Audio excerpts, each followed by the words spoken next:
Merhaba, iyi hafta sonları. Selam arkadaşlar. Yeni bir programla sizlerle birlikteyiz. Bugün e, Dersim kökenli değerli bir araştırmacı arkadaşla birlikte Seyit Rıza'nın teslim olup olmadığı meselesini, e, bu konuda çeşitli iddialara e, incelemeye çalışacağız. E, Konuğum Hüseyin Çatal. Öncelikle Hüseyin, hoş geldiniz. Sosyolog, ben yazar olarak vermiştim. Sosyolog, onu belirtmem gerekliydi. Sizinle ilgili kısmi bir bilgim var. Dersim'de, daha doğrusu Erzincan yakasındasınız. Siz isterseniz kendinizle ilgili daha geniş bilgi verebilirsiniz, bir zahmet. Merhaba, iyi akşamlar. Davetiniz için çok çok teşekkür ederim. Ben Erzincan doğumluyum. Doğduğum, büyüdüğüm köy bir Kırmancı köyüdür. Ana dilimde büyüdüm. Türkçeyi ilkokula giderken öğrendim. Ondan önce doğru dürüst Türkçe bilmiyordum. İlk orta lise öğrenimini Erzincan, İstanbul, çeşitli yerlerde yaptım. Daha sonra kısa bir süre tutuklandım. 1980 yılından beri yurt dışına çıktım. Almanya'da yaşıyorum. Almanya'ya geldikten sonra öğrenimime devam ettim. Almanya'da sosyal bilimler, sosyoloji okudum. Şu anda da serbest olarak çalışıyorum. Almanya'da yaşıyorum. Özet olarak böyle diyeyim. Evet, teşekkür ederim. Ben sizi daha genç olarak görüyordum ama siz 1980'den bahsedince yani artık bizim demek aynı dönemin insanlarıyız. Evet, yaşlarımız da demek aşağı yukarı birbirine yakın. Evet. Evet. Bu vesileyle birbirimizi daha iyi anlarız. Şimdi, doğru. Evet, Hüseyin'in bir de bir kitabı var. Onu getirebilmek mümkün mü? Ben Billal. Bu Zazaca tabii, değil mi? Dimli dilinde. Evet. Yani çeşitli yerde yayınlanmış olduğum makaleler var. Ben Billal, Kırmancı yayınladığım şiir kitabı. Türkiye'de yayınladım ben bu kitabı. Hepsi, içindeki şiirlerin hepsi Kırmancıdır. Yani duygularımı, hislerimi, yaşadıklarımı özet olarak dile getirmeye çalıştım orada. Evet. Öyle ufak bir şiir kitabı diyelim, yeter. Evet. Evet, bu arada tabii belki geri gelmişken bir şey de belirtmekte yarar var. Çünkü Kurmancı, Zazaca bilmem konusunda bilen de bilmeyen de herkes bir şeyler söylüyor. Benim görebildiğim kadarıyla Kurmancı yani Zazaki daha çok Pehlevi diline yakın, değil mi? Bu konuda ne düşünürsünüz? Yani Partlılar döneminde, Sasaniler döneminde resmi dil olan Pehlevi diline daha yakın. Daha sonra farklılaşmalar oluyor. Bu dilden Kurmancı ve Zazaki gibi farklılaşmalar oluyor. Sizin de bu konuda herhangi bir şeyiniz var mı? Tespitiniz yani. Ben bu dilin şunu söyleyeyim. Yani tabii ki Hint-Avrupa dil grubuna dahil Fars dil grubu, Pers dil grubundan bizim dilimiz. Kurmancı ile, Gorani ile, Sorani ile yakın akraba. Farklı tartışmalar var. Ayrı dil olduğunu söyleyenler var. Aynı dil olduğunu söyleyenler var. Ben aynı dil kökenli olduğunu düşünüyorum. Zaman tabii sosyal yaşamda hem yazılı hem güncel yaşamda kullanılmadıkça farklılıklar yaşamış bu diller. Bugün önemli olan benim için bu dilin yaşaması, kaybolmamasıdır. O tartışmalar içerisinde siyasi, politik kuşkularla ele alıp değerlendirmek de istemiyorum. Benim derdim bu dili konuşabilmek, kalıcılaşmasını sağlamak. Ben bunu söyleyeyim. Evet, Pehlevi dili zaten Avesta diline daha yakın. Ayrıca 4 dilden oluşuyor. Zazaki de daha yakın Avesta diline.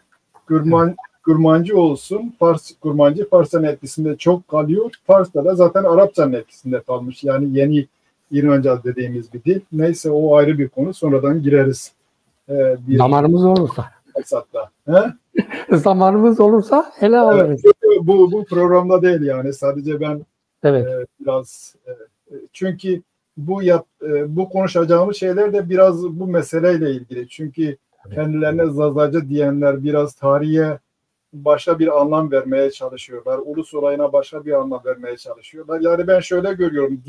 Ayrı diller hep ayrı uluslar oluşturmuyor. Kader birliği sonuçta en önemli şey. Tarih birliği.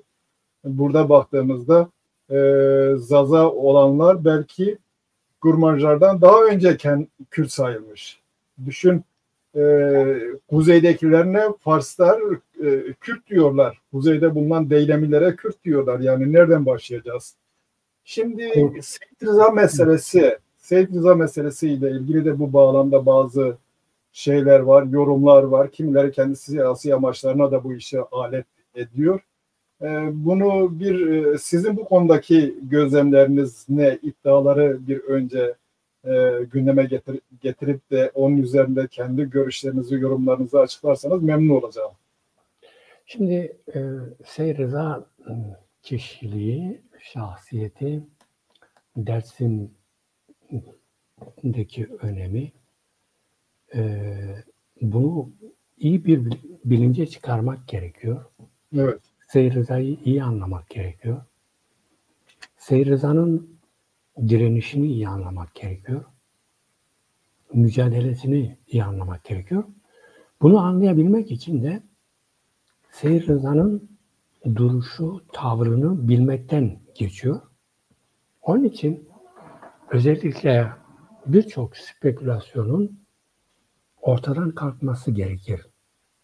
Evet. Mesela biz ilk yıllarda hani biliyoruz Seyit Rıza ta 1920'lerden itibaren Dersim alanında, coğrafyasında siyasi bir figür, önder bir figür olarak, rahber olarak öne çıkıyor. Koçgiri döneminde önemli bir rol oynuyor. Koçgiri sorunun Alişer olayının çözümünde bir kilit rol oynuyor. Ruslara karşı Dersim'e girişleri konusunda almış olduğu tavır var. Dersim'i savunması var. Böyle bir şey var. Dersim aşiretleri, pirleri, önderleri üzerinde ciddi bir ağırlığı var. Devlet tarafından kabul gören bir şahsiyet. Böyle değerlendiriliyor, kendisine böyle yaklaşılıyor. Dersim'in önderi olarak değerlendiriliyor. Fakat biz Dersimler bu konuda kulaktan dolma bilgilere sahibiz. Yani net, açık bilgilere sahip değiliz. Bir örnek, yani şunu söyleyelim. Eylül ayında Seyit Rıza'nın esir düşmesi var. Esir düşüyor. Ki burada bile nerede esir düştüğü konusunda bile ilk yıllar ciddi bir bilgisizlik söz konusuydu. İlk söylenen Mutu Köprüsü'nde deniliyordu. Orada gidip teslim olmuştur deniliyordu. Veya orada yakalanmıştır deniliyordu. Daha sonra söylem şuydu. Seyit Rıza işte artık bakıyor çare yok.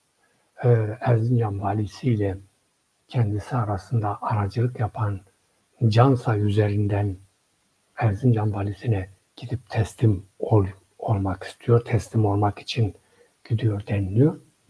Ama biz zamanla şunu öğrendik. Bir, Seyit Rıza Mutu Köprüsü'nde teslim alınmıyor. Yanındaki kişiler de bu bilgileri yanlış verdiler. Seyit Rıza Erzincan Köprüsü'nde esir alınıyor. Fakat ondan önce Seyir Rıza'nın Erzincan Köprüsü'ne inmesi öncesi bir sürece bakmamız lazım. Nasıl gelişti o süreç? Dikkat edilirse Dersim'e, yani işte şu söylem doğru değil. İşte bir köprü yıkıldı, bir telefon direği, telefonlar kesildi diye Dersim'e bir harekat düzenlendi. Orada gericilik, feodalizm, devlete karşı çıkış nedeniyle, isyan nedeniyle bir hareket yapıldı. Bu bir yanlıştır. Bunun yanlışlığını ta 1885'lerden 1850'lerden itibaren Osmanlı'dan günümüze kadar, yani 38'e kadar bir Dersim karşıtlığı görüyoruz. 1895'te örneğin Nurettin Paşa'nın babası aracılığıyla Dersim boşaltılmak isteniyor. 15 bin kişilik bir ordu bir araya getiriliyor ama üzerine gidilmiyor. O dönemde Dersim'in boşaltılması hesabı var. 1920'lerde 26'da örneğin Türkiye Büyük Millet Meclisi'nde bir tartışma var. Bu tartışma medeni yasayla ilgilidir. O dönemde medeni yasa İsviçre'den alınır ve İsviçre'den alınırken Feridun Fikri Düşünsel şöyle bir öneride bulunur. Der ki, biz İsviçre'den bir yasa alıyoruz, medeni bir yasa alıyoruz. İsviçre'de idam yok. Bizde de kaldırılsın. Arkadan bir milletvekili, Elazığ milletvekili kalkıp bağırıyor. Diyor ki, İsviçre'de Dersim yok. Yıl 1926. Yani bir telefon direğinin tellerinin kesilmesi, bir köprünün kazma kürek ile yıkılmasıyla başlayan bir soykırım değil. Bu soykırım çok öncesine dayanan tek ulus, tek din, tek devlet, tek inanç, tek dil ilkesi üzerine kurulan Türkiye Cumhuriyeti'nin bu elementler dışındaki tüm kesimleri elimine etmesinin sonucudur. Bunların başında da en son olarak, ondan önce Şeyh Said var, Ağrı var, Sason var. En sonunda Dersim var. Dersim'in de kesilip atılması gerekir. Onların deyimiyle bir urdur, bir çıbandır, bir lekedir. Ve bu lekenin, bu çıbanın kesilip atılması gerekir. Türk yurdunun da bu lekeden kurtarılması gerekir. Yunus Nadi'nin deyimiyle. Şimdi böyle bir yaklaşım var. Ve 1935'te çıkarılmış Tunceli Yasası var. Şimdi köprü 1937'de güya yıkılmış. Tunceli Yasası ne diye o zaman önceden çıkarılmış? Hesapta yoktusa ortada bir isyan yok. Ve şunu da ayrıca söylemek gerekir. Tüm bu, yani yok edilmeye, inkara karşı Dersim halkı biz dilimizi, kültürümüzü korumak istiyoruz diyor. Tek talepleri budur. Ayrı bir devlet talebi yoktur. Otonom kalmak istiyoruz. Kendilerine verilen otonom sözünün tutulmasını istiyorlar. Ve bu yüzden büyük bir soykırıma tabi tutuluyorlar. Şimdi Seyir Rıza olayı konusunda bir şey sorabilir miyim? Yani bu Dersim düşmanlığı sadece Cumhuriyet dönemine ait bir olgu mu? Yoksa hayır. bu Osmanlı? Hayır. Osmanlı döneminde Dersim düşmanlığının nedeni ne? Şimdi bakın, Yavuz Sultan Selim'in bir seferi var. Evet. Şah İsmail'le. Evet. Bir savaş var. Çaldıran Savaşı. Ve burada Dersimlerden destek istenir. Ama evet, Dersimler Yavuz'a bu desteği vermezler. Yavuz Dersim'den geçerken de bir zulüm yapar. Bir kırım yapar. Ama onların deyimiyle bu kırımı yeterince yapmamış. Hatta derler ya, Yavuz kökünü getirseydi bugün bu sorunla karşı karşıya olmayacaktık. Az önce dedim yine 1850'lerden başlayan bir şey var ve 1895'lerde üzerine gidilerek Dersimlerin sürgün edilmesi planı var. Bu planda sürülmek istedikleri 2 yer var. 1, Trablusgarp, 2, Yemen. Ben hep şunu söylerim, derim ki gerçekten şanslıymışız ki Osmanlı döneminde Dersim'in üzerine başarılı bir şekilde gidememişler. Gitselerdi bugün ne bu kültürden, ne bu dilden, ne de Dersimlikten bahsedebilecektik. Evet. Ve evet. Bu 2. Mahmut'un merkezileştirme politikaları falan var. Onunla bağlantılı olarak Kürt bölgelerine yönelik, beyliklere yönelik tasfiye oluyor. Ama Dersim'e baktığımız zaman benim aldığım notlarda ilk isyan 1704 yılında, yani 2. Mahmut'tan önce bir isyan söz konusu. Ondan öncesi de biliyoruz ki işte bu Safaviler çatışmasına giden kökleri var. Ben bunun nedenini şeyde görüyorum. Yani Osmanlı'nın millet tarifinde millet Sünni inanca mensup olan toplulukların, Müslüman toplulukların birliğidir. Dolayısıyla evet, bizi işte bu inançta olmayanları Osmanlı milletinin bir parçası görmeme gibi bir anlayış söz konusu. Ve ilginçtir, Cumhuriyet Osmanlı'nın reddi sözde Osmanlı'nın reddiyle ortaya çıkıyor ama Osmanlı'nın bu konudaki görüşlerini, pratiğini devam ettiriyor. Bu ilginç. Aslında bakın, Cumhuriyet kuruluşu, bugünkü Türkiye Cumhuriyeti'nin kuruluşu ne oldu?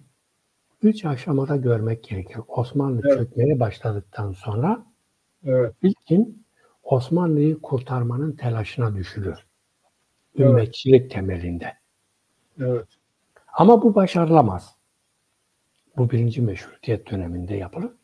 İttihat Terakki 2. Meşrutiyet döneminde Osmanlı projesinin tutmamasıyla birlikte bu sefer de İslamcılık bayrağıyla öne çıkar. İslamcılık bayrağını taşıyanlardan bir tanesi Mustafa Kemal'dir. 1923'e kadar İttihat Terakki'nin bu bayrağını taşımıştır. Kürtlere Müslüman kardeşler diye hitap eder. Ümmetçilik temelinde yaklaşır. İslam temelinde yaklaşır ve gayrimüslimlerin tasfiye edildikten sonra ortak bir vatan sözü verir. Nedir? 1. Meclis'te. Bunu yaşıyoruz. Yani 1921'de var. Lazistan mevzusu var. Kürdistan mevzusu var. Değil mi? Dersim mevzusu var. Fakat bunun İslam bayrağı altında 23'e kadar Ermeniler, Rumlar, gayrimüslimler tasfiye edildikten sonra esas kurmak istedikleri Türk ırkının temel alındığı cumhuriyettir. Yani Müslüman, İslam, Türk ırkına dayalı 2 ayaklı bir cumhuriyet. Evet. Fakat orada da bir sorunları var. Sorunları nedir? Türk nüfus azdır. Bakın, azdır. Bugün hani biz diyoruz ya, göçmenlerden bahsediyoruz. Makedonyalı, Bosnalı, Arnavut, Gürcü, Kafkaslardan getirilen, Türkçe bilmeyen ama Müslüman olan kesimler Anadolu'ya getirilir. Anadolu'da bunlar Türkleştirilir. Türkleştirilme politikasına tabi tutulur. Ve ondan sonra Türk nüfus 1. düzeyde, yani daha nüfusun çoğunluğu oluşturulur. Türklerden bu şekilde oluşturulur. Şimdi bunu getirdikten sonra Türklük üzerine, yani hani diyor ya, Türk dili dışında başka bir dil konuşamazsınız. Varlığım Türk milletine armağan olsun. Ne mutlu Türk'üm diyene. Bir Türk dünyaya bedeldir. Benzeri ırkçı, şöven bir devlet kuruluyor. Ve bu devletin resmine Dersimler ve Kürtler uymuyor.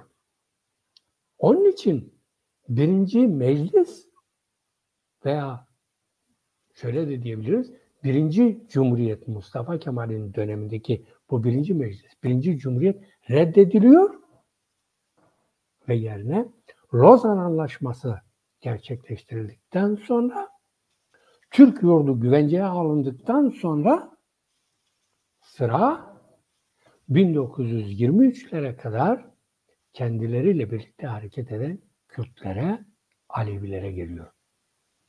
Ondan sonra bakın Kürtler, Şeyh Said'de Kürtler tavsiye ediliyor. Ağrı'da Kürtler tavsiye ediliyor. Safson'da yapılıyor ve en sonunda da sıra Dersim'e geliyor.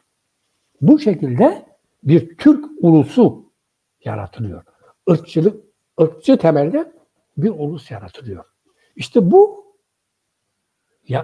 yaklaşıma Kürtler ve Dersimler karşı çıkıyor. Seyyid Rıza'da biz kendi inanç, kimlik, kültür ve diliyle bölgede otonom kalmak istiyor. Çünkü bu otonomi kendilerine söz olarak zaten Amasya Anlaşması'nda, Erzurum'da yine birinci mecliste verilmiş. Ama bundan Lozan Anlaşması sonrasında vazgeçiliyor. Şimdi işte burada çok ilginç bir şey daha yaşanıyor. Bakın dikkat ederseniz Türkiye Cumhuriyeti'nin en zayıf olduğu dönemde bir Koçgiri olayı yaşandı. Alişer Bey, Alişer Efendi bu zaafı çok iyi görüyor. Ve buradan Kürtler için bir otonomi koparabilmenin çabası içine giriyor. Türk Tarihi Cemiyeti ile de ilişkileri var. Dersim'de ilişkileri var. Ve birlikte hareket etme kararı var. Eğer Ankara hükümeti verdiği sözleri tutmazsa. Hatta o dönemde Ankara'ya bir mektup yazılıyor. Bu mektubu veren de Ankara'ya götürüp İçişleri Bakanlığı'na veren Mıço Ağa'dır. Dersimli Mıço Ağa'dır. Ama devlet bu mektuba cevap vermediği gibi Koçgiri'nin üzerine gidiyor. Nurettin Paşa'yı Topal Osman'ı gönderiyor ve orada büyük bir katliam yapıyor. O olay da kendi başına bir başka olay. Yani orada da ciddi bir sorun var. Çünkü Nurettin Paşa'nın katliam yaptığı mecliste tartışılıyor. Divan-ı Harbe verilmesi isteniyor. Ama Mustafa Kemal ona da müdahale ediyor. Kabul etmiyor. Evet, Nurettin Paşa hatta Mustafa Kemal'i suçluyor. Yani o berekeye geliyor. Bu emirleri bana veren Mustafa Kemal. Tabii Koçgiri konusunda yapılan değerlendirmelerde şöyle bir şey var. Sanki durup dururken Koçgiriler güçleri yeterince olmamasına rağmen bir isyan ettiler. Ama ben şöyle bir gelişmeyi görüyorum. Koçgirilerin İllahi ki böyle sert bir tepki göstermesini sağlama yönünde yoğun bir çaba var. Yani adamlara tutuklama, tacizdir, kadınlara gelip müdahale etme, tahrik etme, ciddi bir tahrik olayı var. Bunu daha sonra da görüyoruz. Biz Dersim olaylarında da aynı çizginin devam ettirildiğini görüyoruz. Sadece Dersim'de değil, Seyyid Rıza'da da aynı şeyin sürdürüldüğünü görüyoruz. Yani bakın şimdi amaç yani amacın katliam olduğu besbelli. Bir de 24 ile ilgili şöyle bir şey söyleyeyim. 24'te Türklük tanımında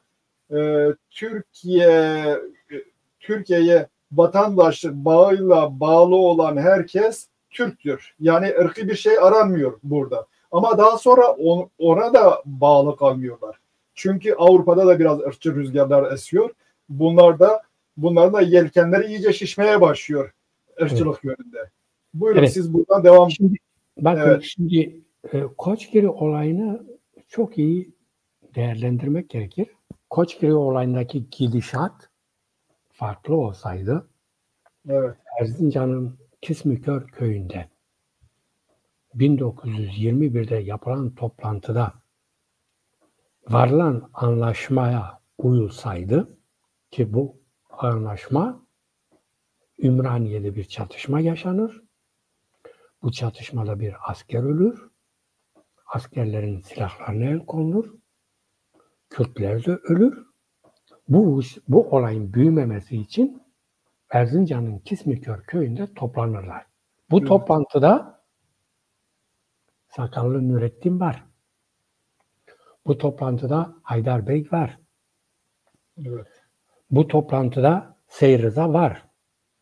Ve Seyir Rıza bu toplantıda Dersim'in 6 ileri gelenini temsil eder. Yine Erzincan Kürt beylerinden Seyid Ali Ağa da var.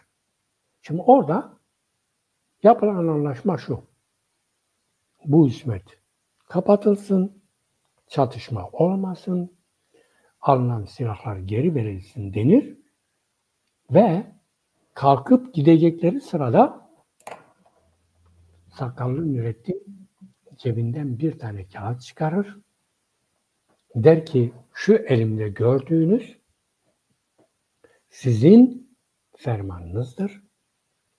Ermeniler gibi hakkınızda Evet. verilmiş.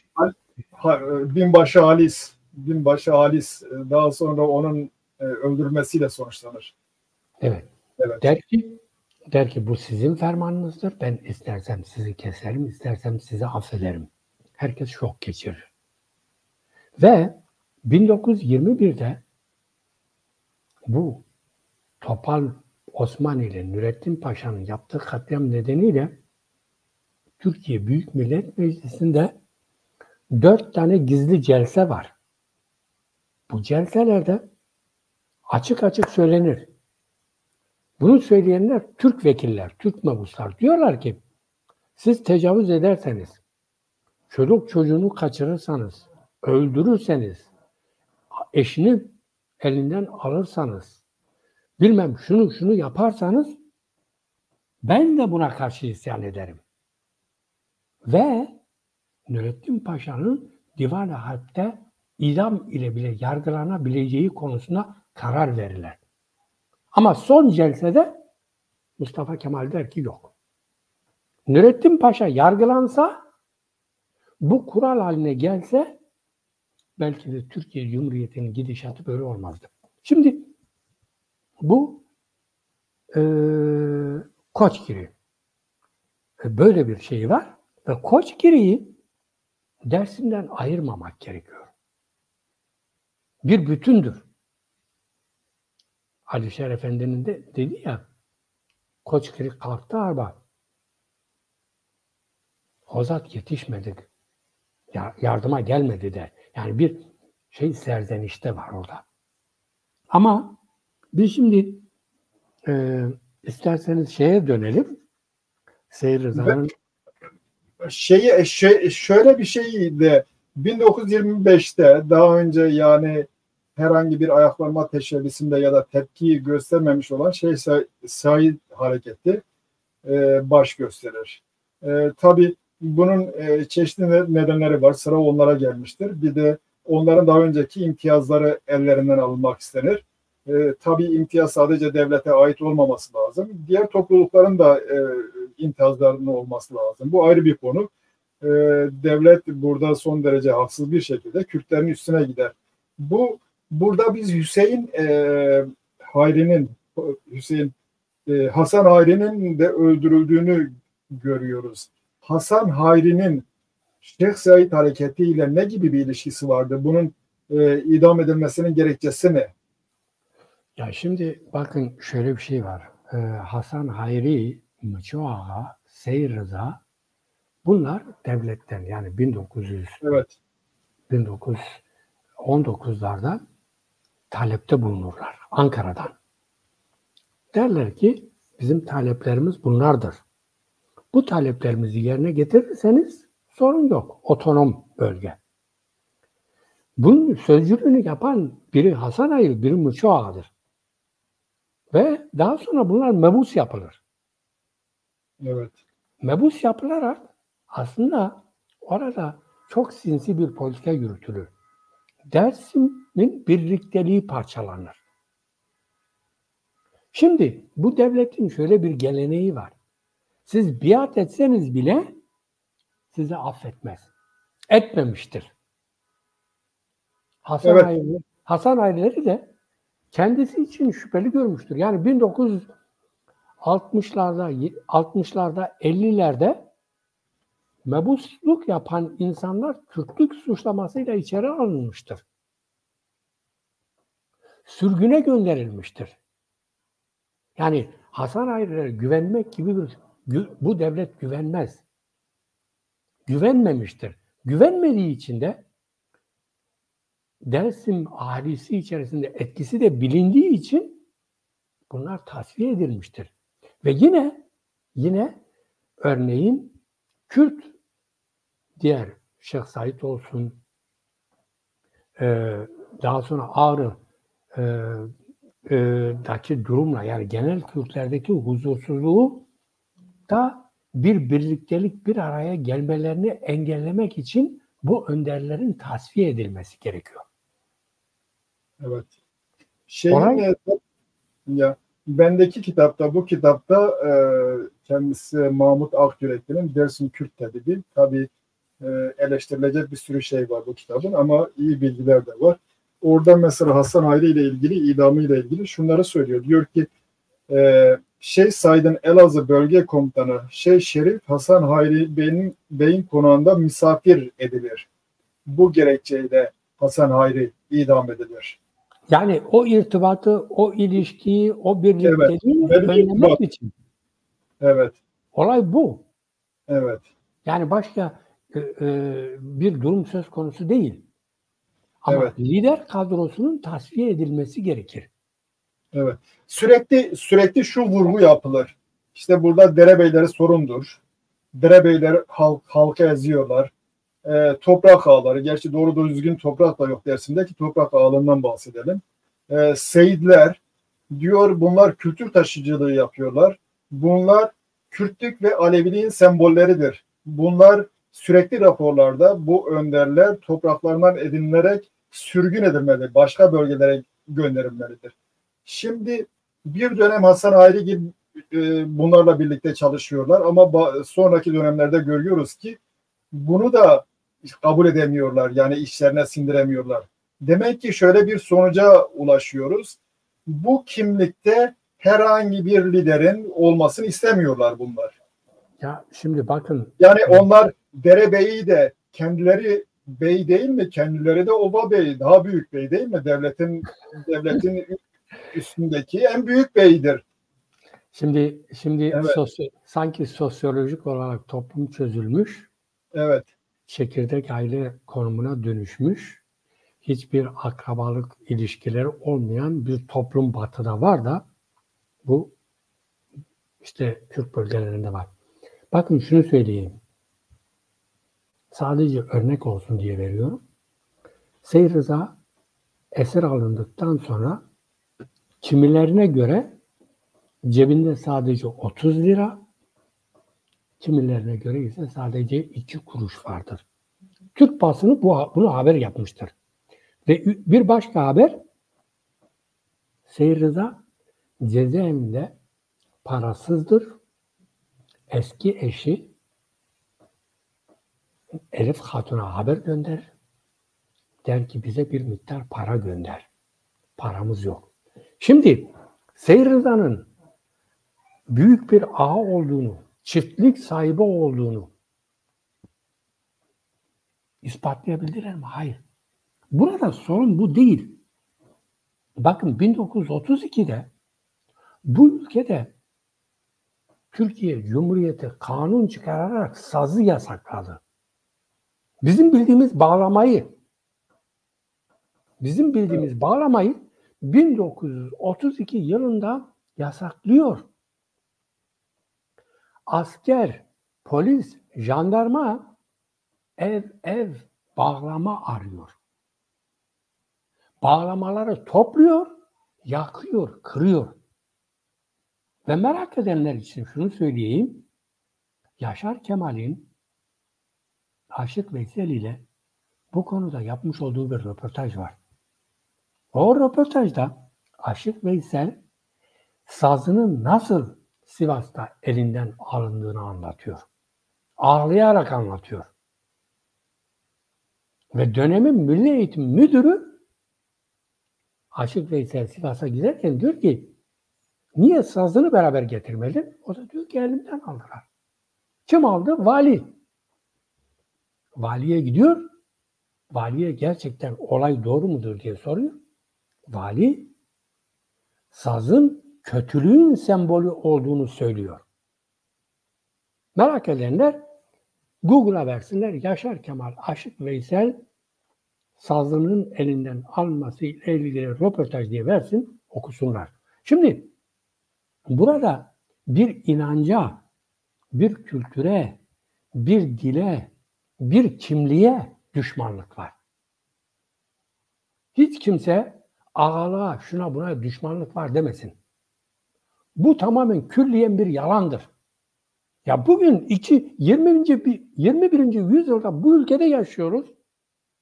Tarikatlara bakın kardeşim ya. Tarikatlara niye tavır almıyorsun? O kadar ileriysen, o kadar modernsen. Hayır, kendisi en büyük ağa değil mi? Yani Tabii. ben kendim Atatürk Orman Çiftliği'nde oturdum.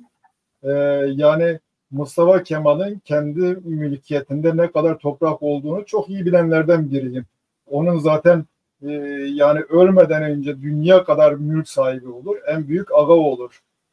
Kendisi en büyük ağalardan bir tanesi. Yani mülkiyete karşı olan bir insan değil. Bir de ikincisi bir bölgede Kürt beyleriyle ilgili biz şunu görüyoruz. Aynı şekilde bu İran'ın tekrar yeniden canlanmasında da biz aynı şeyi görürüz.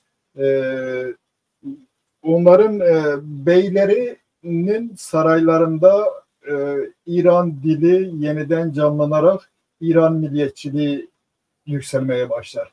Kürt beylerinin de öyle. Eğer birisi zengin olduğu zaman, durumu iyi olduğu zaman yanında katip tutar. Yanında ozanları falan finanse etmeye başlar. Bu orada bir kimlik oluşumunu hem de kültürel gelişmeyi sağlar. Aslında böyle bir şey istemiyorlar. Yani sıradan bir köle biçiminde bir tebaa olarak zengini bilmem orta sınıfı olmayan bir tebaa olarak kendilerine bağımlı olmasını istiyorlar. Bütün mesele bu. Yani dergahları Evet. kapatmalarının sebebi budur, yasaklamaların sebebi budur, medreseleri yasaklamalarının sebebi budur. Çünkü orada herkes kendi ana dilinde ibadetini yapıyor, herkes kendi ana dilinde konuşuyor. Edebiyattır, astronomidir, matematiktir, tüm bunlar o dillerde veriliyor. Onun için bunlar yapar. Yani bir düşmanlık, ağalığı kaldıralım, toprak ağalarını ortadan kaldıralım hikayesi bomboş bir hikaye. Tamamen yalan, gerçek olmayan bir hikayedir. Tek hedef vardır. Bu kimliklere tahammülsüzlüktür. Bu kimlikleri soykırıma tabi tutmaktır. Tek hedef budur. Evet. Şimdi bir de şeye dönelim. Bakın az önce başından söyledik. Seyyid Rıza gerçekten teslim mi olmak istedi? Veya Seyyid Rıza gerçekten Erzincan valisiyle görüşmeye mi gitti? Seyyid Rıza bu kadar cahil mi? Bu sorunun bir valiyle çözülemeyeceğini bilmeyecek kadar cahil mi? Bakın az önce şunu söyledim. Dedim ki 1920'lerden beri siyasal, sosyal, kültürel alanda lider konumunda olan devletin de toplumun da kabul ettiği büyük meziyetleri olan çok zeki bir insan.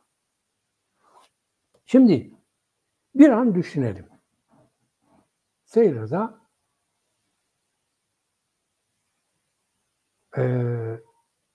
şöyle öncesine bir bakalım. Bakın Seyyid Rıza, Alişer ve Zarife Hatun katledilmeden önce bu ikisinin yurt dışına çıkması için kendileriyle konuşur. Bunları ikna eder. Der ki yurt dışına çıkın. Sesimiz yurt dışında duyulmalı. Bunu dünya duymalı. Bu konuda Koybun'un bir de Baytar Nuri'nin yetersizlikleri var. Yeteri kadar dile getiremiyorlar. Yeteri kadar taşıyamıyorlar dışarı.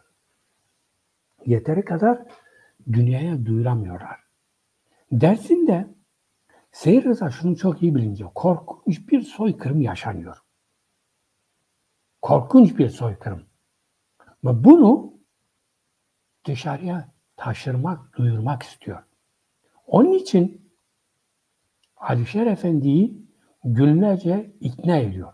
Konuşup ikna ediyor. Ama talihsizlik Alişer Efendi katlediliyor.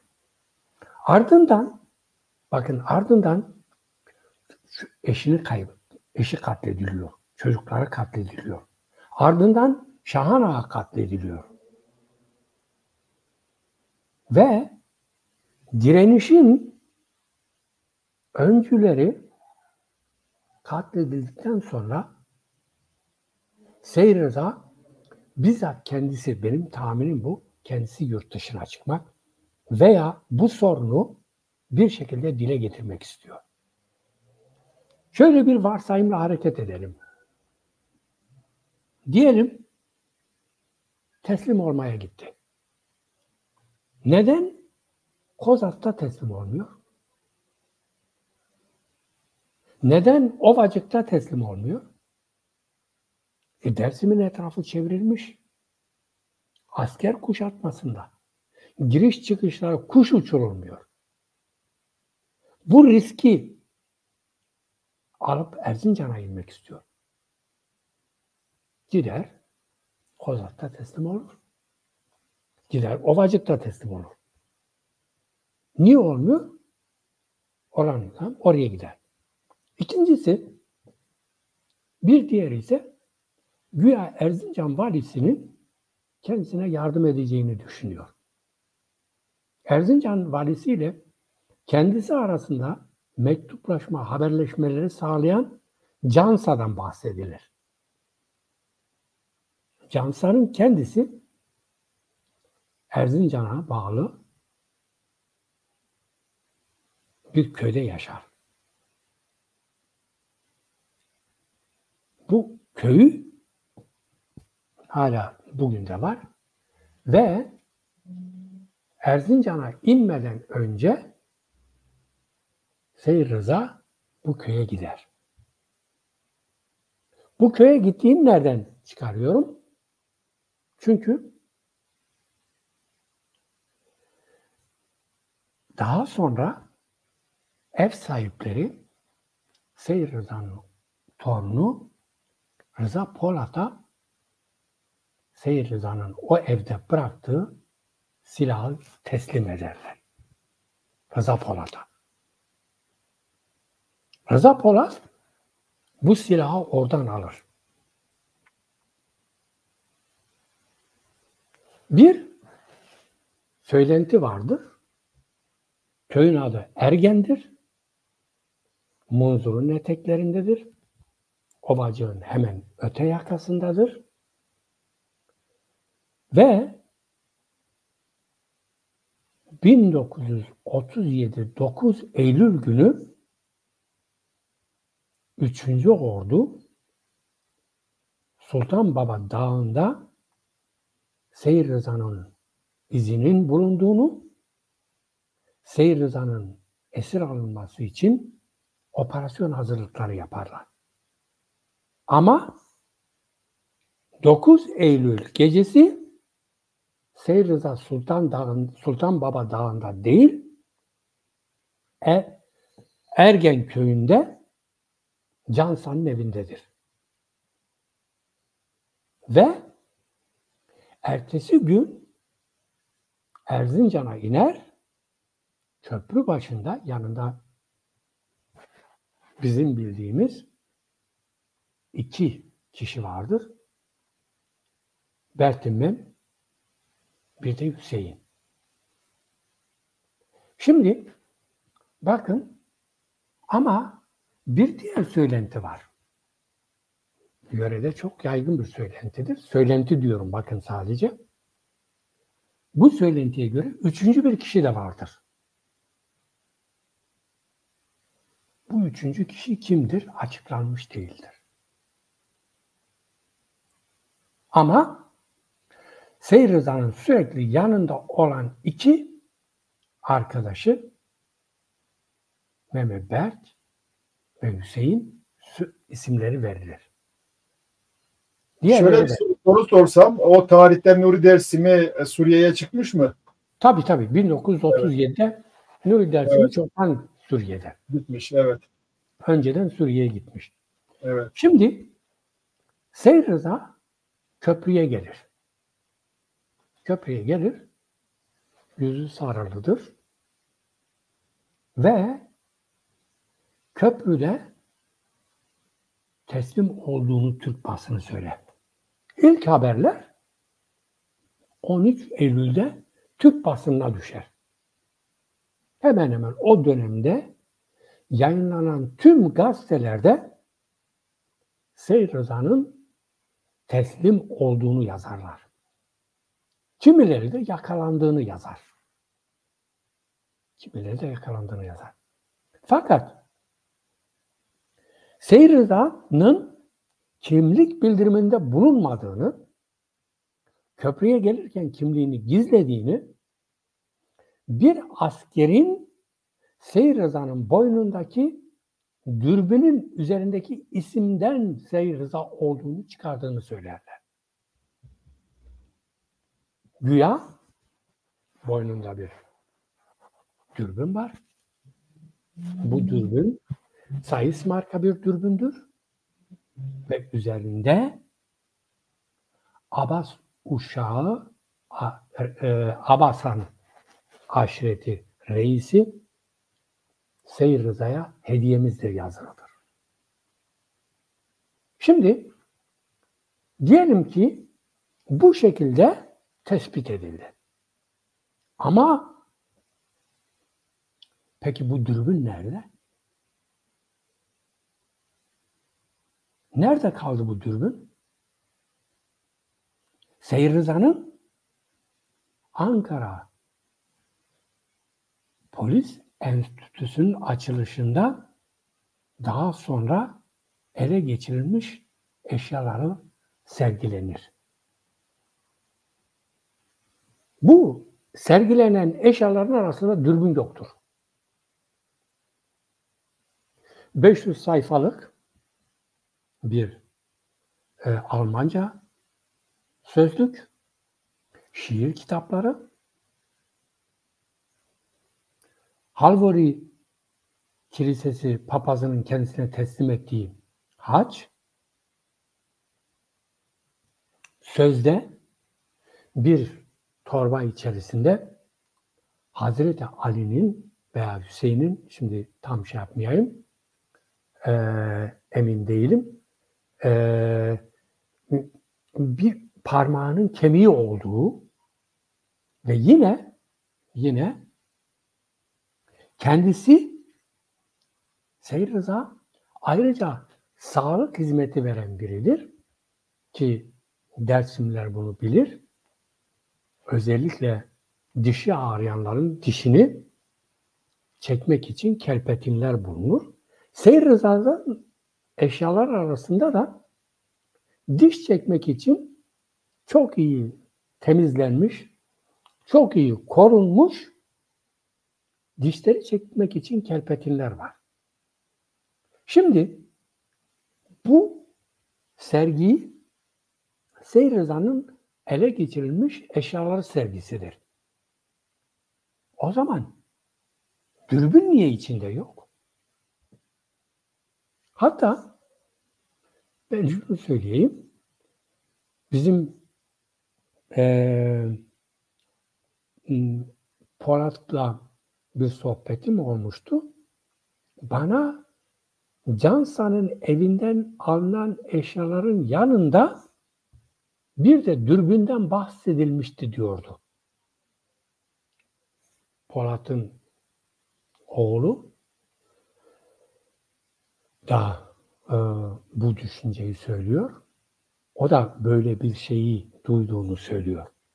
Şimdi ve orada Cansa'nın evine bırakılan 3 eşya var. 1. Silah. 2. Heybe. 3. Dürbün. Yani Seyyid Rıza Erzincan Köprüsü'nde kimliğini inkar ederken boynunda dürbün yoktur. Benim tahminim 3. kişinin Seyyid Rıza'yı ihbar etmesidir. Evet. Evet. Yani bu konuda tabii kesin bir şey söyleyebilmek mümkün. Bu sizin tahmininiz. Evet. Doğru olabilir. Ben bir de şöyle şu açıdan bir yaklaşım gösterirsek sonuç ne olur diye düşünüyorum. Seyyid Rıza ile ilgili tabii bizde önderlerimize falan şey yapabilme, epey yüceltme adına epeyce abartma yapıldığı biliniyor. Bu normaldir de. Bu konuda şeyin bir yazısı var. Bir yazı var. Belleklerdeki Seyyid Rıza mı? Dilek Kızıldağ'ın Seyyid Rıza ile ilgili bir yazısı var. Belleklerdeki Seyyid Rıza mı yoksa gerçek Seyyid Rıza mı diye bir yazı var. Belgelerdeki mi, belleklerdeki mi, hangi Seyyid Rıza diye bir yazısı var. İlgi duyanlar onu okuyabilir. Ama ben varsayalım ki şöyle bir şey oldu. Biliyoruz daha önceden bunlar hazırlık yapıyorlar ve kesin kes bir katliam yapacaklar. Bu konuda zaten katliamı sezdiğinden dolayı daha önceden Nuri Dersim'e çıkar. Bununla ilgili bazı girişimler falan da olur, engellenemez. 37'de hareket başlar ama 37'de hareket başlamadan önce 1930'da uçaklarla pürüm vurulmuştur mesela. Evet. 1931'de Şükrü Kaya'nın sürgün önerisi var. 1927'de iskan yazısı çıkmış. Hamdi Bey, müfettişlik. 1935'te İvneni Dersim'i ziyaret etmiş. Sonra Dersim Kanunu çıkmış. Kesin bir katliam yapılacağı belli. 37'de katliam başlıyor. Şimdi devletin yayınladığı raporlarda 37'de diyor 132 kişi öldü. 38'de 13 bin kişi öldü. Bunlar son derece düşük gösterilmiş şeyler olmuş olsa bile 37 ile 38 arasında büyük bir fark. Şimdi 37'de 6 aşirete yönelik operasyon yapıyorlar. Çünkü bunlar tehlikeli olarak görülüyor. Seyyid Rıza'nın oğlu öldürülüyor, karısı Bese de öldürülüyor. Ondan sonra diğer bütün aşiretlerin liderleri yakalanıyor. En son Bahtiyar aşiretinin lideri de yakalanıyor. Bu durumda zaten Seyyid Rıza ile ilgili yapılan değerlendirme de şöyle bir şey var. Bu bölgenin urudur. Naşit Hakkı Ulu Seyyid Rıza için bu adam Dersim'in karanlık vicdanında bir urdur. Madem bunlar bu halkı katledecekler, madem beni bu sorumlu olarak görüyorlar, o zaman ben gidip teslim edeyim bu halkı, kurtulayım. Yani bu son derece anlaşılır bir şey değil mi? Bu normal bir şey değil mi? Yani eğer gerçekten bunlar şeylerinde, gerekçelerinde samimilerse o zaman tamam, teslim oldu. Sizin katliam yapmamanız gerekti değil mi? Bundan sonra kesmeniz lazım. Şimdi bakın. Evet. Seyyid Rıza az önce de söyledim. Çok zeki bir insan. Evet. Birkaç örnek vereyim. Evet. Ondan önce ben bu yakalanma olayıyla ilgili, evet. Ondan sonra esir alınır. Esir alındıktan sonra Erzincan'dan bir cemsiye ile 20 asker refakatinde Elazığ'a götürülür. 20 asker refakatinde. ve Elazığ'da sorgulanır. Sorgulamasını yapan o dönemi savcısıdır. Ve burada Seyyid Rıza bazı açıklamalarda da bulunur. Örneğin der ki, benim yıldızım söndü. Benim yıldızım söndü.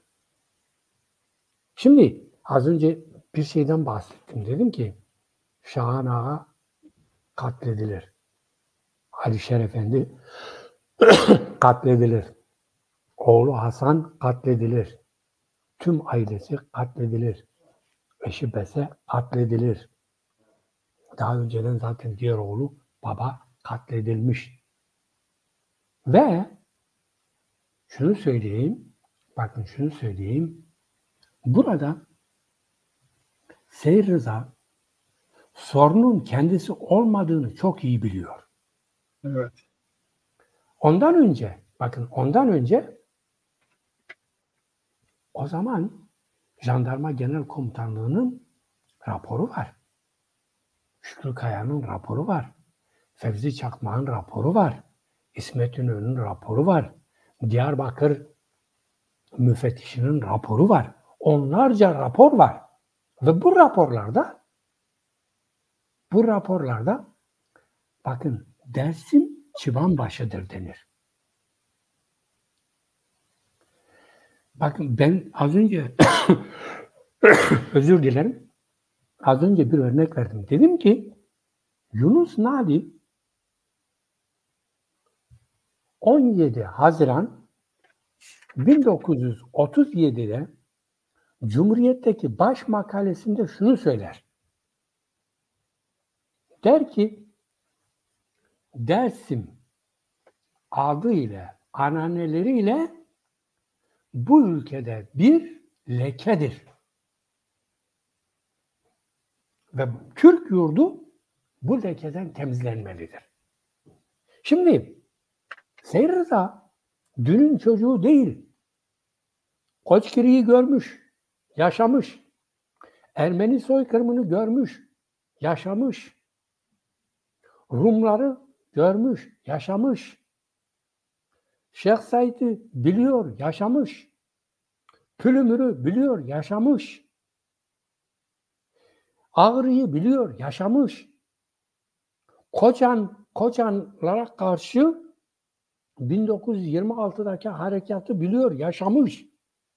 Bunun bir Seyyid Rıza sorunu olmadığını biliyor.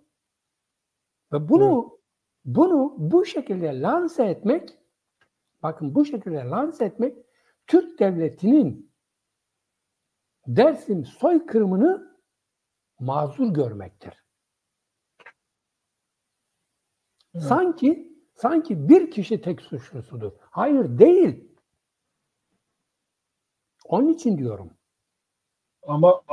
Ama işte böyle eğer gerçekten onlar dediklerinde samimi olmuş olsalar, bir kişiyi sorumlu görüyorlarsa o zaman bir kişinin teslim olmasıyla ya da bir kişiyi esir almakla bu işin bitmesi lazımdı, değil mi? Demek ki yalan söylüyorlar. Şimdi başka bir şeye geleyim. Başka bir veriye.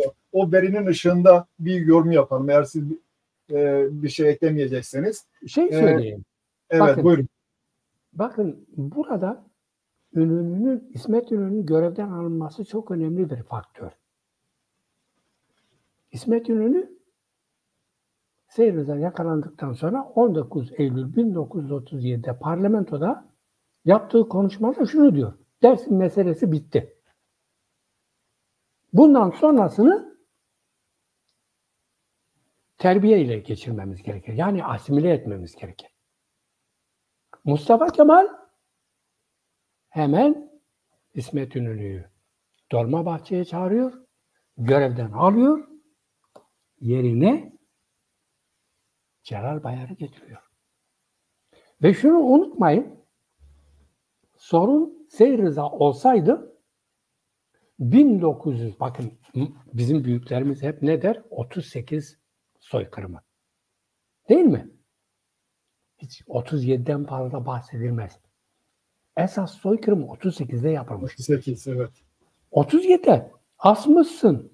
Liderlerini bitirmişsin. Cezaevine attıklarının çoğu cezaevinde ölmüş. Peki 37'de çünkü Alişer de öldürülüyor Temmuz ayında.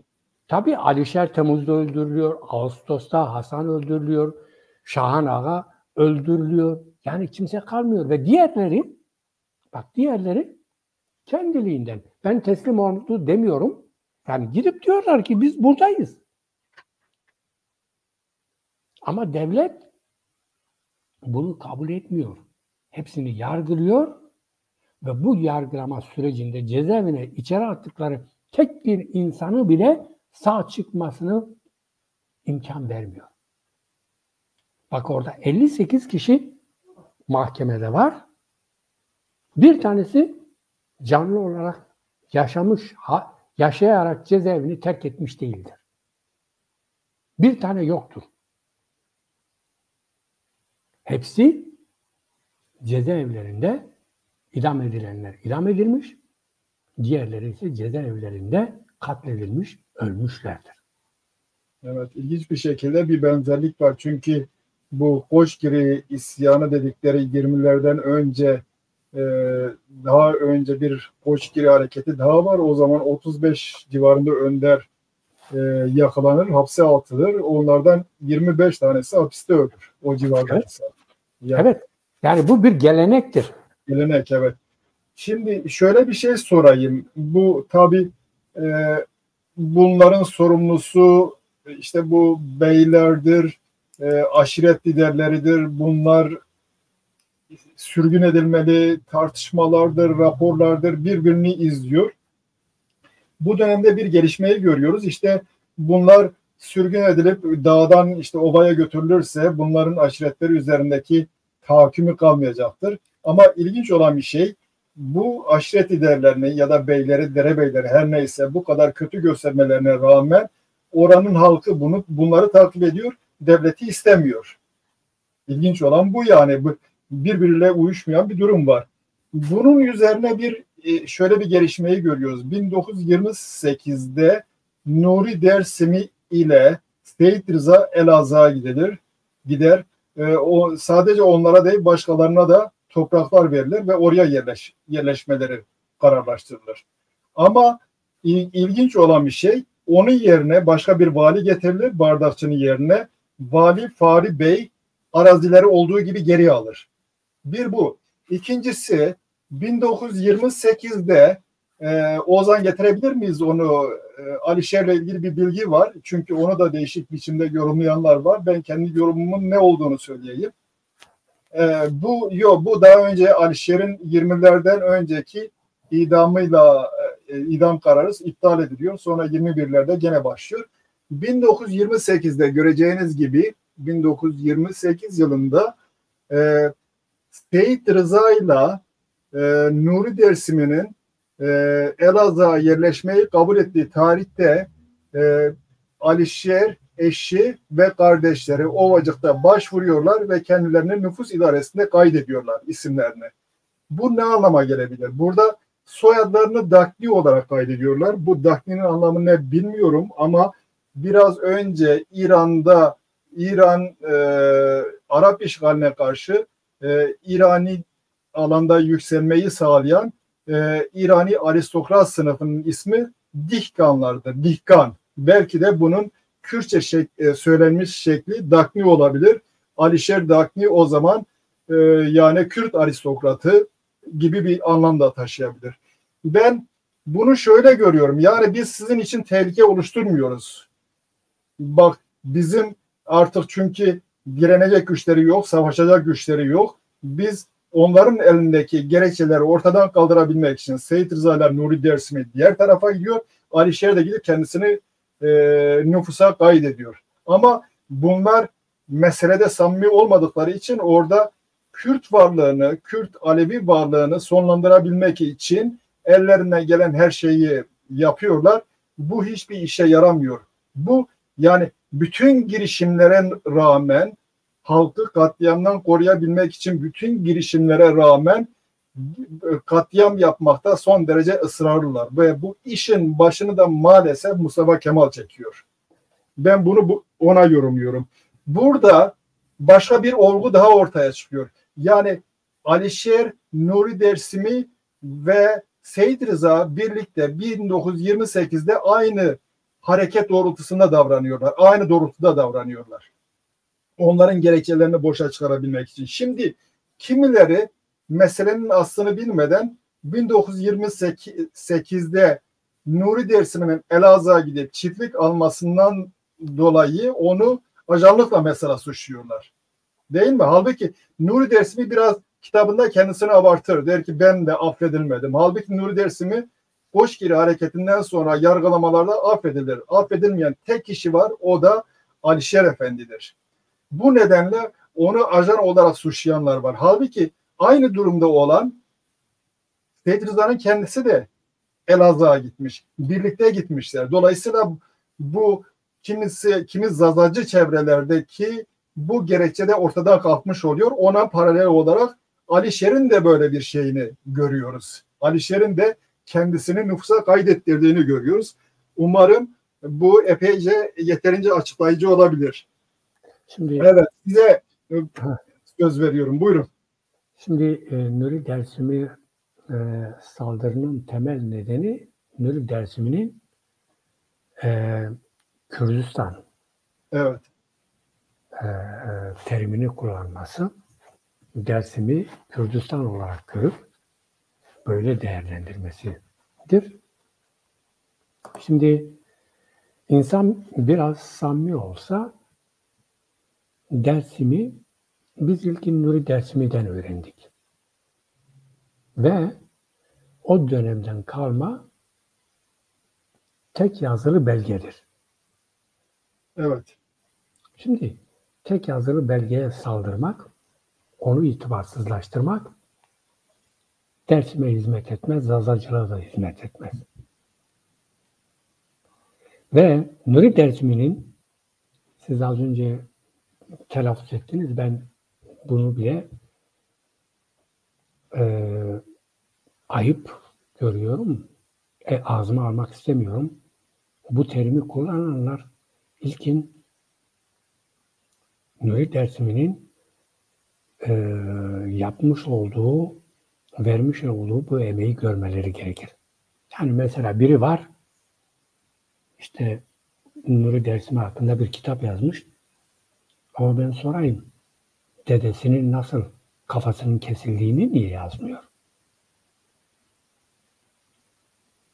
Evet. Dersim liderlerinin, önderlerinin nasıl katledildiğini niye yazmıyor?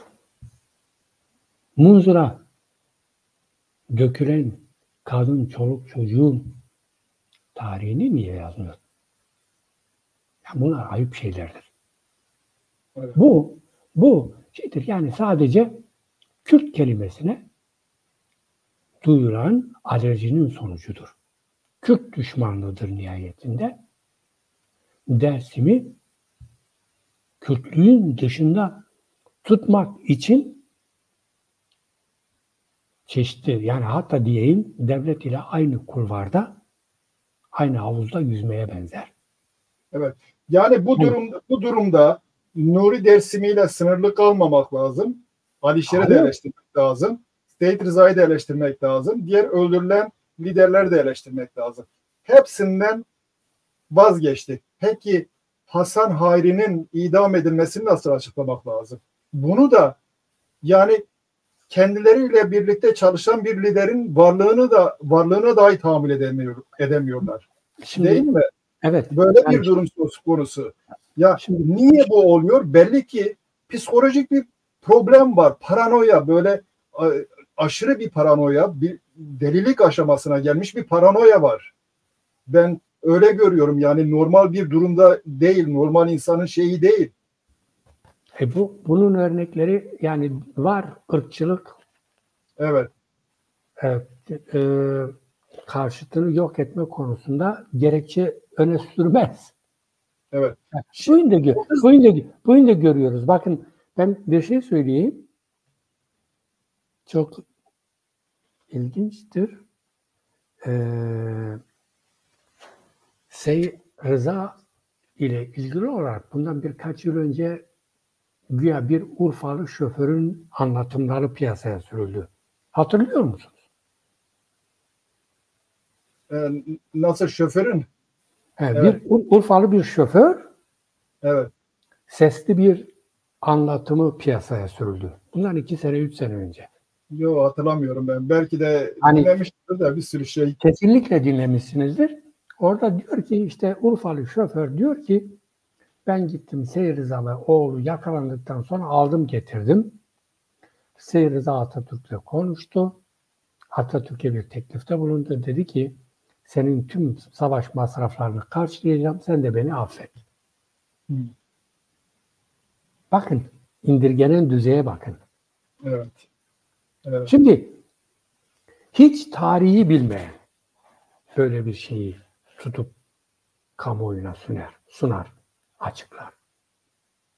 Yani biraz nasıl yakalandığını bilen, nerede yakalandığını bilen insan böyle bir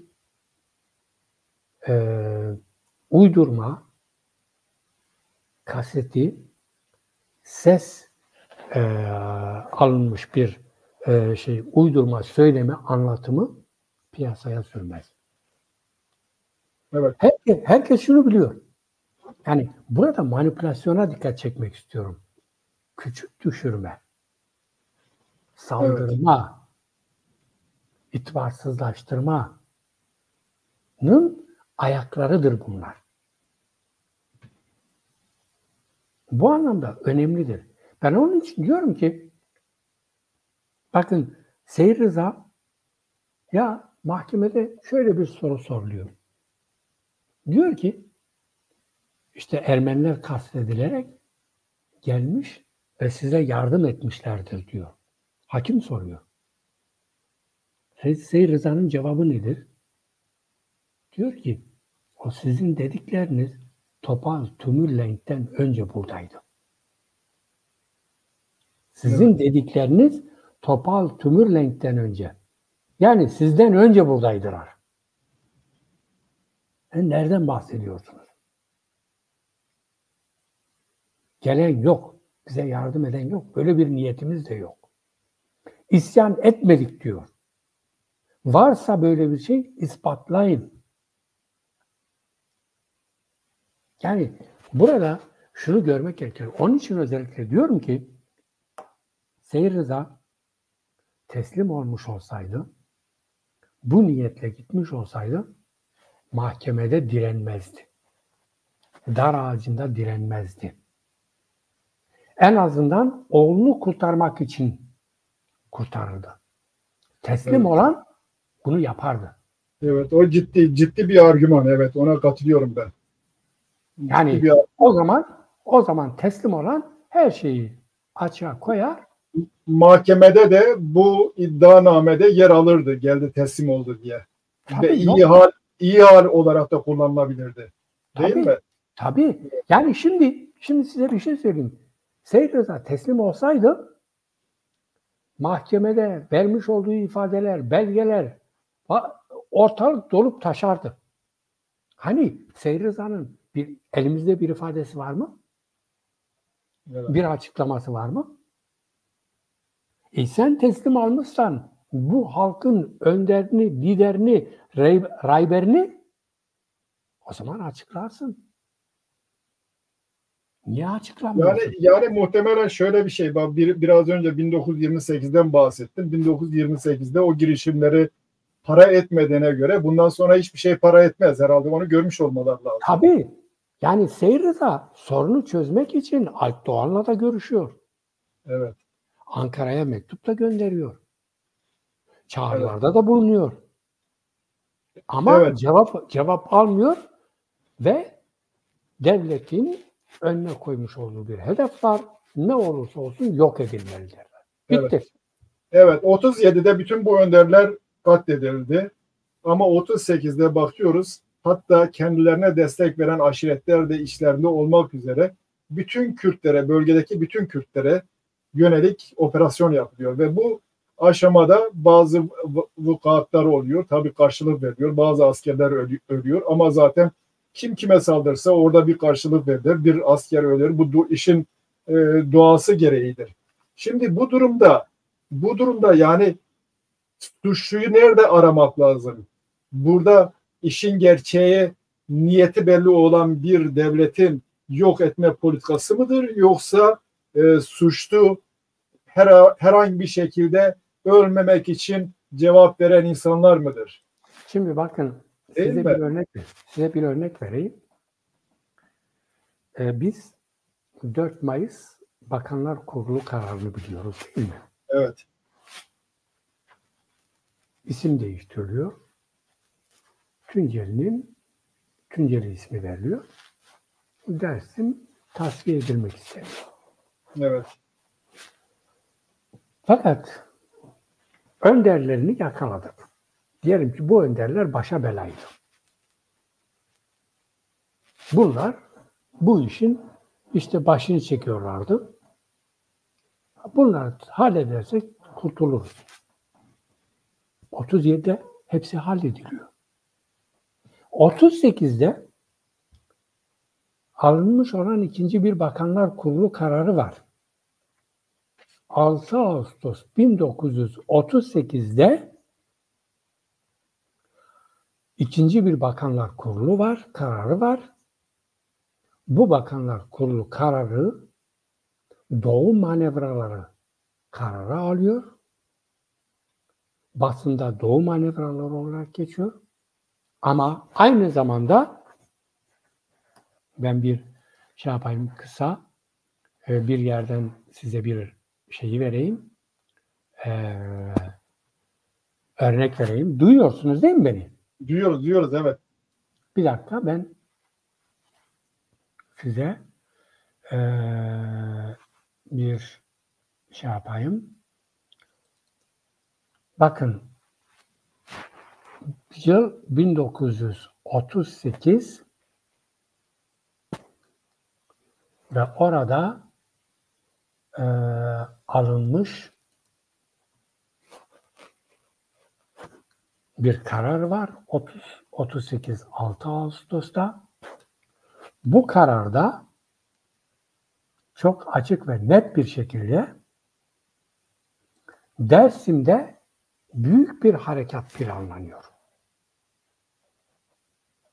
Adı Doğu Manevrası ama 1. Ordu'nun, 2. Ordu, 3. Ordu'nun katıldığı, komutasının 3. Ordu'ya verildiği, 3 kol ordunun 7, 8, 9. kol ordunun katıldığı bir soykırım harekatı başlatılıyor. Bu harekatın yöneticisi, koordinatörü Genelkurmay 2. Başkanı Asım Gündüz'dür. Bu harekatın başında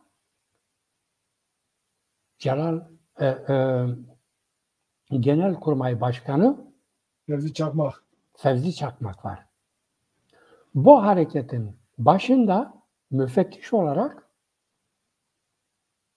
Van katliamını 35 insanı kurşuna dizen Mustafa Muğlalı var. Evet. Ve bu hareketin içerisinde 7. Kolordu, 8. Kolordu 1. ve 2. Ordu'ya bağlı, 9. Kolordu 3. Ordu'ya bağlı. Ve harekatın komutası Alp Doğan'dan alınarak 3. Ordu komutanına verilir. Bu harekatı bu yönetir. Dersim bölünür. Cetvel çeker gibi çekilir, bölünür. 10 gün içerisinde bir harekat yapılır. 18 uçak katılır. 3 filo uçak katılır. Evet. 3 filo. Ve bu uçaklar da çok ilginçtir, onlara geleceğim.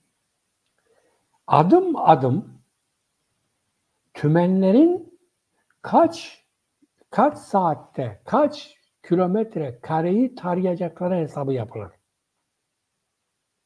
Ve 10 gün içerisinde tüm Dersim taşın altından tutun kovuğa kadar her taraf aranır. Binlerce insan katledilir. Ve 30 Ağustos günü de Elazığ'da Türkiye Cumhuriyeti'nin ikinci 30 Ağustos Zafer Bayramı olarak kutlanır. Bir geçiş töreni yapılır. Bu geçiş törenine hazır bulunanlar içerisinde Fevzi Çakmak, Asım Gündüz, Celal Bayar hepsi bulunur. Evet. Bunun yanında Batı ülkelerinin askeri ateşelerini de davet ederler.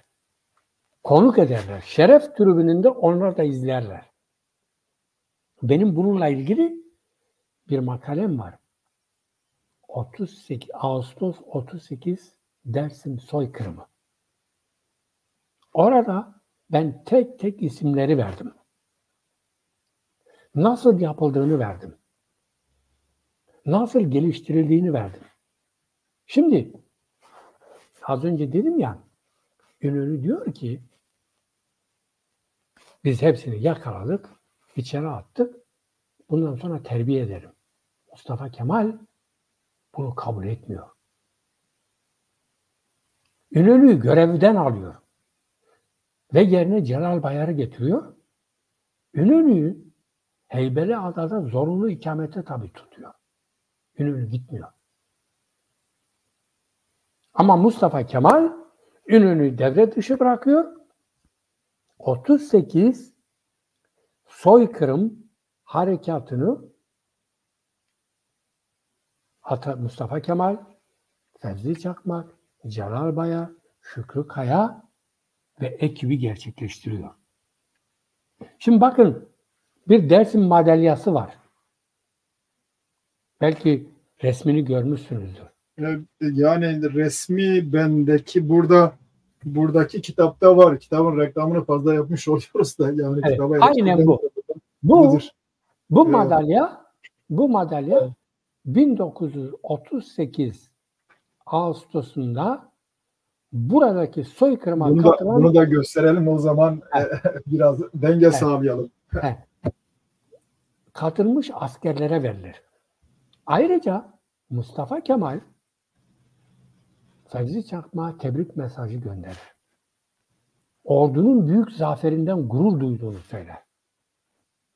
Komutanların hepsine birer tane İsviçre altın saati hediye eder.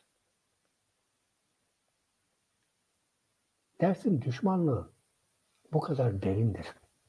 Evet. Mustafa Kemal 1916'da da Dersim'de bir ayaklanmayı bastırmış. Yani bölgeyi iyi tanıyan biri. Tabii. Bölgeyi iyi tanıyor. Tabii. Evet. Evet. Bu yani kendi raporlarında 13 bin kişinin öldürüldüğünden bahsediyorlar. Ve ilginç olan Yunus Nadi Cumhuriyet Gazetesi ilerici gazete olarak bilinirdi. Bizim dönemimizde 80'ler öncesinde şu başlığı atar. Tarihe gömülen Dersim. Evet. Yunus Nadi evet. 17 Haziran 1937 baş makalesinde aynen şunu diyor. Az önce tekrar edeyim. Dersim Türk yurdunda adı ve ananeleriyle bir lekedir. Bu leke Türk yurdundan temizlenip atılmalıdır. Evet. Peki bu şeyin ilginç olan, zamanımız geçiyor o yüzden ilginç olan bu harekete katılmış olan kadrolardan Fevzi Çakmak da Celal Bayar kesinlikle, daha sonra Demokrat partide görüyoruz biz bunları. Dolayısıyla Türkiye'de bugün yaşanan problemlerin bir sebebi de bütün partilerin ya da bu partilerin CHP'den neşretmesi değil mi? Yani aynı İttihat Terakki'den bilmem ne, aynı kökenden gelmeleri gibi bir sorun yok mu? Şimdi Nasıl demokrat çıkacak buradan? Nasıl Demokrat Parti çıkar bu katliamcılardan? bakın, şimdi bizde bir tartışma yürütüyoruz. Bunların hepsi Kemalisttir. Bunların hepsi Türkçüdür. Bunların hepsi ırkçıdır. Bunların beslendikleri ideoloji aynı ideolojidir. Evet. Tunceli Kanunu 1946'ya kadar yürürlükte kalır. Evet, yani tek dil, tek vatan, tek millet hepsinin bayrağının üzerinde yazılıdır. Hiçbiri fark etmiyor. Fevzi Çakmak MHP geleneğinin babasıdır. Celal Bayar bugün Erdoğanlar geleneğinin babasıdır. Mustafa Kemaller, İsmet İnönüler bugün CHP geleneğinin babasıdır. Ve bunlar tek ideolojinin çocuklarıdır. İttihat Terakkicidirler. Bunların hepsi Kemalisttir. Bunların hepsi Türkçüdür. Bunların hepsi ırkçıdır. Hani derler ya, yoktur birbirimizden farkımız. Evet. Evet. Bir arkadaşın bir sorusu var. Öncelikle yorum yapan arkadaşlara teşekkür ediyorum. Benim aslında sormak istediğim soruya da benzer bir soru. Belki daha değişik şekilde ifade etmiş. Cano Ahmedi, Türk devleti 3 tarzı siyaset ekseninde tek devlet, tek dil, tek bayrak, tek mezhep yaratmak için müdahale zeminini hazırlamak, iç ve dış kamuoyunun olası tepkilerini en aza indirgemek için zincirleme provokasyon stratejisini yürüttüklerini Koçgiri'den günümüze kadar baş gösteren direniş hareketlerinden görüyoruz. Bu stratejinin günümüzdeki yansımasını nasıl izah edebiliriz? Ben daha böyle açıklayıcı olsun diye söyleyeyim. 80'lerden önce bir dönem sonra Dersimler tekrar ülkelerine döndüler. 80'lerden sonra biz burada solun yükseldiğini görüyoruz. Bir dönem mesela TİKO epey zirve yaptı. Bu tür gelişmelerde devletin bir yönlendirmesi, kendi politikalarına gerekçe oluşturabilmek için bir durum söz konusu olabilir mi? Çünkü geçmişte biz yapıyoruz. Önce zemini hazırlıyorlar, daha sonra da operasyon yapıyorlar. Ne dersiniz bu konuda?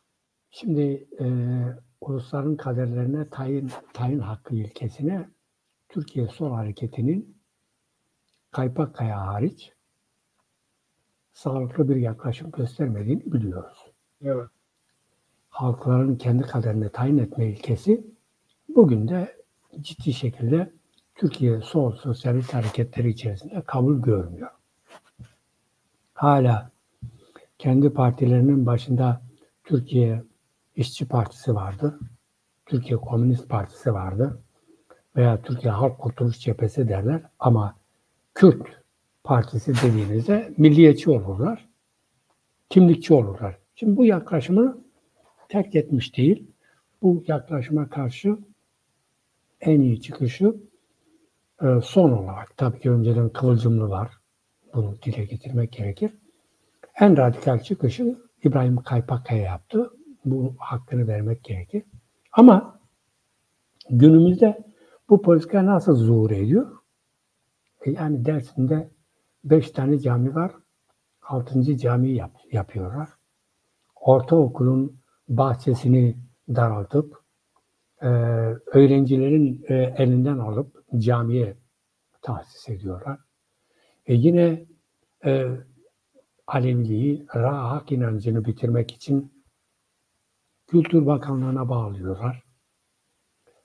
Mevcut Dersim'deki cemevini nasıl kullandıklarını biliyoruz. Yine 1980'lerde açıkça söyleyelim Dersim'den alınıp götürülmüş 5000 Dersimli çocuk var. İmam Hatip liselerin okullarına götürülüp orada yetiştirilen, imam yapılan çocuklar var. Kaçanlar oldu, orada kalanlar oldu. Bugün birçok cemevinde bu yetiştirdikleri imamlar görev yapıyor. Bunu da biliyoruz. İsimleriyle bilinenler var. Bu konuda belli çalışmalar var. Bazı isimler açıklandı, bazıları açıklanmadı. O dönemde Kemal Güven'di galiba vali. Vali bu 5000 çocuğu alıp İmam Hatip Lise okullarına göndermişti. Ayrıca şunu söylemek gerekir. Din dersini zorunlu ders haline 1980 sonrası çevirdiler. Tüm bunlar o dönemdeki tek dil, tek bayrak, tek devlet mantığını aynen farklı biçimlerde devam ettiğini görüyoruz. Ki bugün Kürtçe şarkı söylemek, Kürtçe halay çekmek dahi yasaklanıyor. Yani değişen bir şey yok. Yaşıyoruz, görüyoruz. Devlet bu konuda geri adım atmış değil. Bizim kimliğimizi kabul etmiyor. Bu bir gerçek. Evet, her köye bir cami yapılması aslında Kanuni Sultan Süleyman'ın bir politikasıdır. Son olarak Diyarbakır'da Narin cinayeti o köyde yüzyıllarca cami olmasına rağmen imamın en azından bu konuda bu tür şeylerin önüne geçme konusunda fazla etkili olamadığını gösteriyor. Yani imam ahlaki görevini yerine getirememiştir. Bir kere bu sorgulanmalı. İkincisi de jandarmanın bulunduğu bir yerde bu tür cinayetler özellikle oluyorsa çocuklara yönelik demek ki burada jandarmanın da herhangi bir görevi yerine getiremediği konusunda bir sorgulama yapılmalı. Ben böyle bir bağlantı kuruyorum. Bir de fazla zamanımız kalmadı. Bu anayasayla ilgili bu 4 madde var. Onu getirebilir miyiz Ozan? Ben sana göndermiştim. Onunla ilgili de kısaca sizi yakalamışken görüşünüzü alayım. Madde 1 var. Bu arada bu tür şeyler de tartışılıyor. Kanımca Türkiye'deki başka tartışmalarla da ilişkili bazen gündem saptırabilmek için başka şeylere fazla yükleniyorlar. Bu 12 Eylül Anayasası, 4. madde yok zaten daha 12 Eylül'den önce öteki hiçbir anayasada yok. Anayasanın 1. maddesindeki devletin şeklinin Cumhuriyet olduğu hakkındaki hüküm ile 2. maddesindeki Cumhuriyetin nitelikleri ve 3. maddedeki hükümler değiştirilemez ve değiştirilmesi teklif edilemez. Şimdi ne denilir? Türkiye Büyük Millet Meclisi'nde bu şeyin hakimi millettir, hakimiyet milletindir sözü geçer. Ama millet herhangi bir şeyi değiştiremiyor. Anayasa maddesini değiştiremiyor. Cunta'nın yaptığı şeyi değiştiremiyor. Siz ne dersiniz? Bu Türkiye devleti ülkesi ve milletiyle bölünmez. Dili Türkçedir, bayrağı budur, İstiklal Marşı burada. Değiştirememe sadece Kürtlerin iradesine değil, aynı zamanda Türklerin iradesine de bir şey koyma gibi bir şey içeriyor. Ne dersiniz? Böyle bir şey hukukta olur mu yani böyle bir şey savunmak? Şimdi bu ülkede hiçbir zaman hukuk, adalet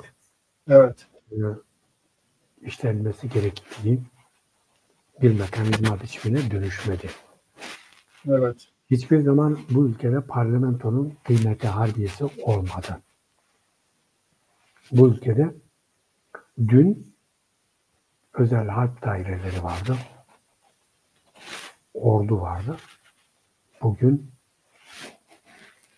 onun yerine sivil tamamen baskı ve zulüm sistemi yerleşmiş durumda. Tek kişinin dudakları arasında ülkenin kaderi de geleceği de parlamentonun hiçbir rolü kalmış değil. Bırakın parlamentoyu, hiçbir bakanın bu ülkede artık rolü kalmamıştır.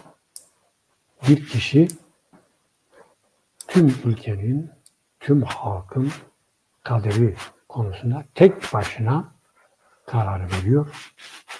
Kimse itiraz edemiyor.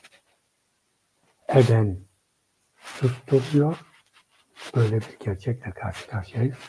Anayasanın değiştirilmesi tartışmaları aslında bir oyalama, gündemi saptırma, girişimidir. Böyle bir niyetleri de yoktur. Ama Türkiye'de ciddi sorunlar var. Açlık toplumun %50'si, %60'ını etkiliyor.